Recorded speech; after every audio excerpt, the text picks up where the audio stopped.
ఈరోజు గోంగూర పులుసు కూరకండి. ఇది గోంగూర ఒక కట్ట తీసుకున్నానండి. కడిగి ఇట్లా వాటర్లో నానబెట్టుకుంటున్నాను. వెల్లుల్లి రేఖలు ఒక పాయండి, 2 పచ్చిమిర్చి, కొద్దిగా పచ్చిశనగపప్పు, 2 టమాటాలు, కొద్దిగా సొరకాయ ముక్క, 2 ఉల్లిపాయలు ఇలా సన్నగా తరిగి పెట్టుకున్నానండి. ప్రాసెస్ స్టార్ట్ చేద్దాం. ఫస్ట్ కుక్కర్ పెట్టుకున్నానండి. ఆయిల్ వేసుకుందాము. స్టవ్ వెలిగించుకొని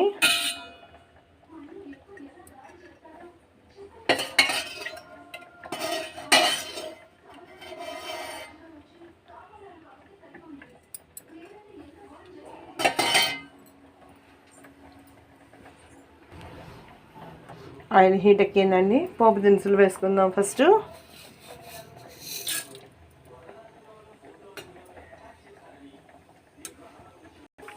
పోపు వేగిందండి. కరివేపాకు వేసుకుందాము. కొంచెం ఇంగు పొడి, తర్వాత వెల్లుల్లి రేఖలు,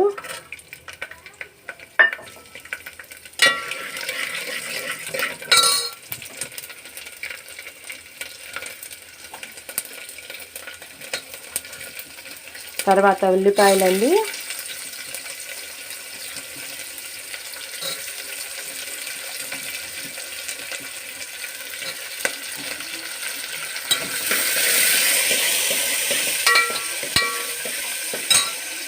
ఇప్పుడు పచ్చిమిర్చి,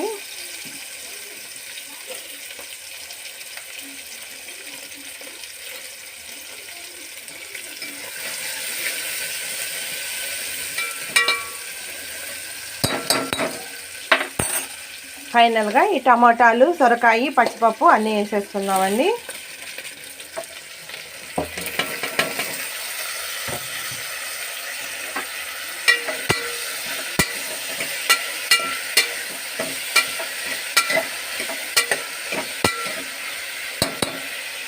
ఇవి వేసుకుండగా గోంగూర కూడా పెట్టేసుకున్నామండి.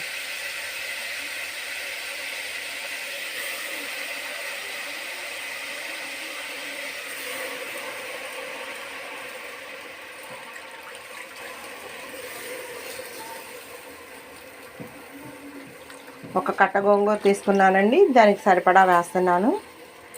ఇంకా దీనిలో సొరకాయ, దోసకాయ, వంకాయ అన్నీ వేసుకోవచ్చండి. బాగుంటుంది ఏ కూరగాయలు వేసుకున్నా కూడాను. గోంగూర పుల్లగా ఉందండి, చింతపండు అవసరం లేదు. తగినంత ఉప్పు, పసుపు వేసుకుందామండి. వేసుకొని కొద్దిగా వాటర్ వేసుకుందాము. చాలా కొద్దిగా వాటర్ వేసేసుకొని కుక్కర్ మూత పెట్టేసుకుందామండి.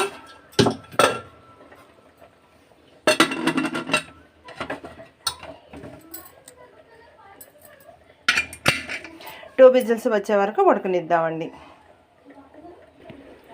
ఇవ్వండి 2 విజిల్స్ వచ్చేసినాయి. ఇలా ఉడికిపోయిందండి.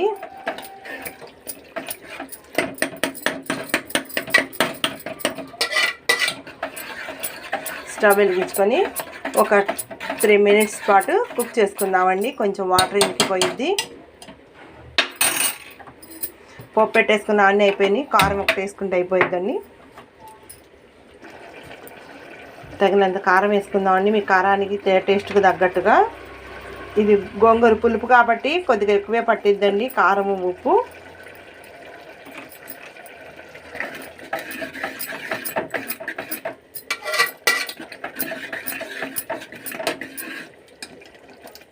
ఇదేనండి మాకు తోట గోంగూర వచ్చింది. బాగా మెత్తగా అయిపోయిందండి. చూసారా 2 విజిల్స్కి కూడా. ఇంతేనండి. తయారు చేసి కామెంట్ సెక్షన్లో కామెంట్ చేయండి టేస్ట్ చూసి. Please subscribe my channel. Bye friends.